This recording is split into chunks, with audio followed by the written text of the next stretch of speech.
Summary of V for Vendetta by Alan Moore. On November 5, 1997, England is ruled by a cruel government known as Norsefire.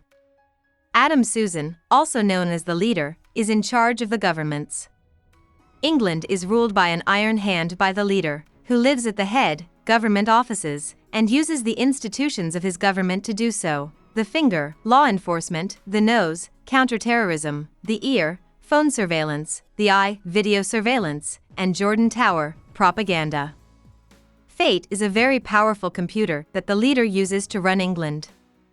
Evie Hammond, who is 16 years old, goes out at night to start working as a prostitute. A group of fingermen, or police cops, catch her and arrest her. They say they are going to rape her and then kill her. Before they can touch her, though, Evie is saved by a figure in a Guy Fawkes mask who attacks the guys. The person leads Evie to a roof and shows her the Houses of Parliament. Parliament then goes off, and the figure admits that he was the one who did it. The leader talks to the heads of each branch of Norsefire after the explosion: Eric Finch, the nose; Derek Almond, the finger; Brian Etheridge, the ear; and Conrad Heyer, the eye. According to the leader, Finch needs to find and kill the attacker who set off the bomb. Lewis Prothero gets ready to send out information at Jordan Tower. Roger Dascombe, who is his coder, tells Derek Almond that Prothero is the voice of fate. There is information that Prothero reads that was gathered and predicted by the fate computer.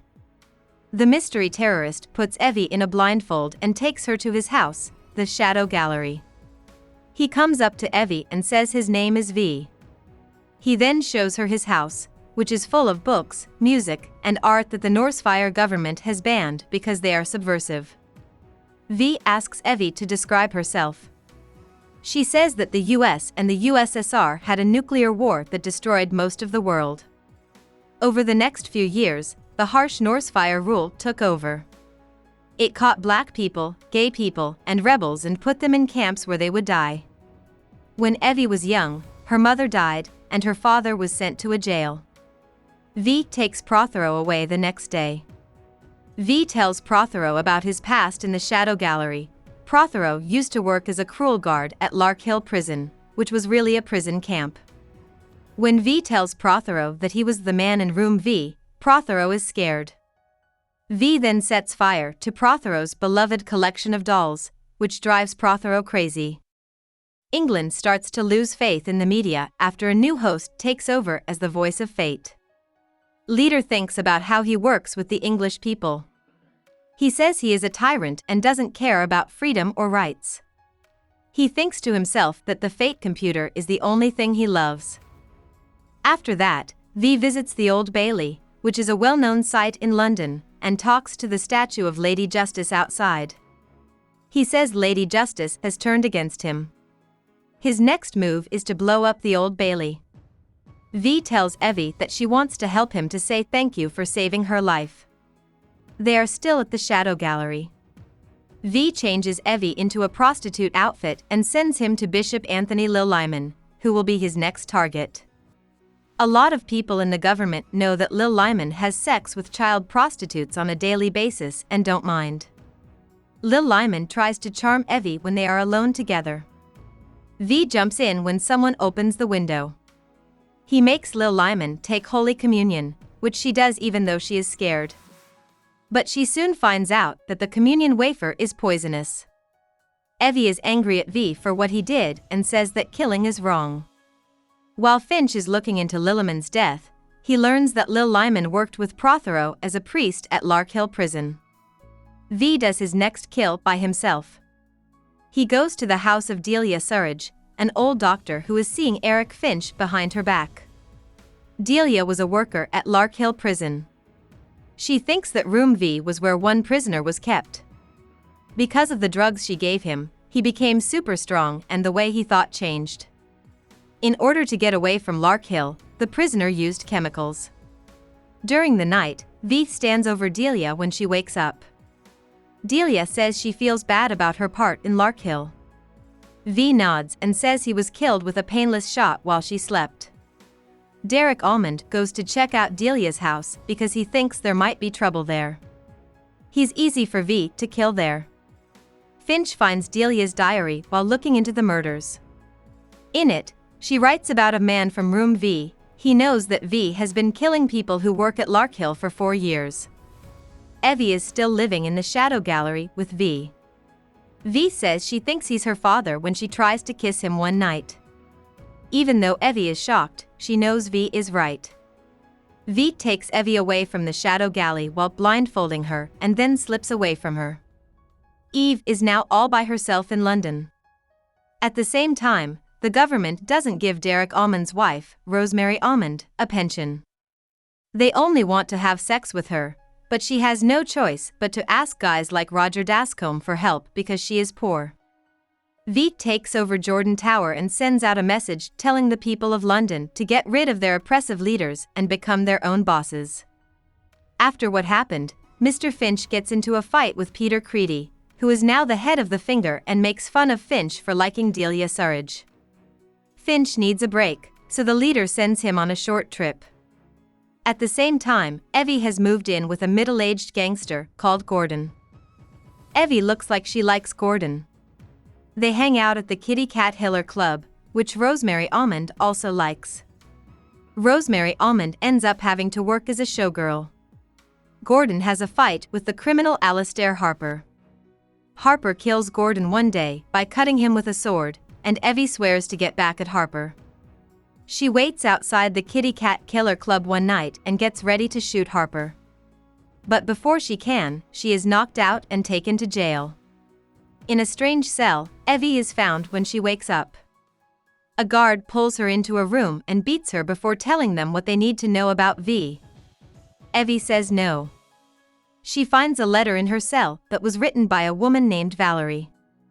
Evie reads that Valerie was an actor who was jailed by the Norsefire government for being gay. Valerie is locked up at Larkhill prison, but she never gives up her honor or her ethics. Evie is motivated to endure her own pain by Valerie's lesson. Evie has been tortured for weeks before the guard takes her to a dark room with a figure who tells her she will be shot if she doesn't sign a paper saying V took her. Evie is very brave and won't sign the paper. She finds out afterward that she was held in a fake jail. The guard is made of plastic, and the figure in the shadows is also made of plastic, but it has a tape recording built into its head. The next day, Evie gets out of jail and finds that she has been in the shadow gallery the whole time. V has been abusing her every day. Evie is very angry at V for hurting her. Being very cool, V says that he did what he did to set Evie free from the prison of her own happiness and show her how powerful courage and honesty can be. When Evie first meets V, she is very angry, but after screaming into the rain, she seems to accept who she is now. She thanks V for freeing her by kissing his mask. On the Fate computer, there is a sign that says I love you. This makes the leader go crazy. When V blows up the ear and eye headquarters, it makes the Norsefire government even weaker.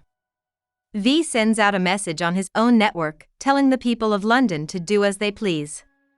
Because of what V did, there are riots all over England. A man named V offers to kill Alastair Harper for Evie in the Shadow Gallery, but Evie tells V not to. Rosemary Almond buys a gun from Alastair Harper in the days after V's blasts. Peter Creedy knows that the leader is weakening and becoming unstable, so he pays Harper to put together a secret army that he will soon use to get rid of the leader.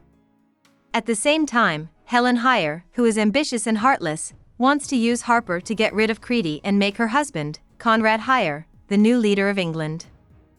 In the meantime, V tells Evie that he has been able to use the Fate computer for 4 years and that he sent the leader the I love you message that drove her crazy. V shows Evie other parts of the Shadow Gallery, such as his collection of bombs and a subway train that can connect to the London subway. Eric Finch has been on leave for a while now. Dominic Stone, who was his loyal number 2, is now in charge of the Nose. His plan is to take LSD while Finch is away so that he can think like V does. He takes acid at Larkhill prison. He comes back to life with a new, sensitive mind when his trip is over. He leaves Larkhill and walks back to London. He sees the Victoria train stop on his way and knows it's where V lives. He finds V in the station. After the fight, Finch shoots V. In order to get people to trust the government again, the leader gives a speech in public. Roseanne Almond kills him in public to get back at him for not caring about her pain. Finch shows up at the hospital and tells the other government officials, including Conrad and Helen Heyer, that he shot V. V crawls back to the shadow gallery, where Evie is waiting. He is still living, but he is bleeding a lot. V tells Evie that she should never take off his mask, not even after he dies. He also tells Evie that the train lines are blocked and begs her to give him a Viking funeral. Evie is deeply saddened by V's death and doesn't understand what he wants. She thinks about taking off V's mask. She finally understands that she can't make V seem less important by calling him one man. She wears V's mask because she knows V is stronger as a sign than as a person. She makes the choice to become an anarchist rebel in V's place. Following the killing of the leader, Peter Creedy takes over Norsefire. He says that V should be thought to be dead if he doesn't show up that night. Harper tells Creedy that he has a better offer from Helen Heyer, so he betrays him and cuts his throat. An email with a video of Helen Heyer having sex with Harper was sent to Conrad Heyer by V before he died. Conrad is furious, so he charges Harper. In the fight that follows, both men are killed. Heather Heyer comes home to find her husband already dead and bleeding. She is so angry that she leaves him to die. There are huge riots all over London. In reality, V is Evie dressed up as Guy Fawkes on the night of November 9th. She shows up in front of a big crowd. V says she will use her limitless power to blow up the Norsefire government's offices at Downing Street because she will never die. After this speech, V sends the train car towards St. James, which is full of explosives and V's dead body. She does this because she knows that V was telling her how to blow up Downing Street. Then Evie as V takes a young man to the Shadow Gallery after saving him from the London riots. The man wakes up to find someone standing over him in a Guy Fawkes mask and a cloak. This is still a training, but now Evie is the teacher and not the student. It's not clear what will happen to England now that it doesn't have a government. Eric Finch is seen walking by himself outside of London while smoking a pipe in a calm manner. About the author. Moore was born into a working-class family on November 18, 1953, in Northampton, England. He loved to read a lot as a child and was also good at drawing and writing. As a teen, he started sending short stories and songs to newspapers in his area. This is also around the time that Moore started trying drugs like LSD. In 1970, he was kicked out of his college, which is like an American high school, for drug use. Moore did a bunch of different jobs after he was kicked out of school, like cleaning toilets and tanning. In 1978, he sent his first sketches to the music magazine NME. That was the start of his full-time job writing and drawing comic books. Moore made less than £50 a week for the next 5 years. Moore got married to Phyllis during this time and had a daughter named Leah. To Moore, writing for 2000 AD, the best British comic book magazine at the time, was his dream. In 1980, he finally got an idea for a comic strip in 2000 AD accepted. Moore wrote comic strips for a living and often wrote stories for other people's characters.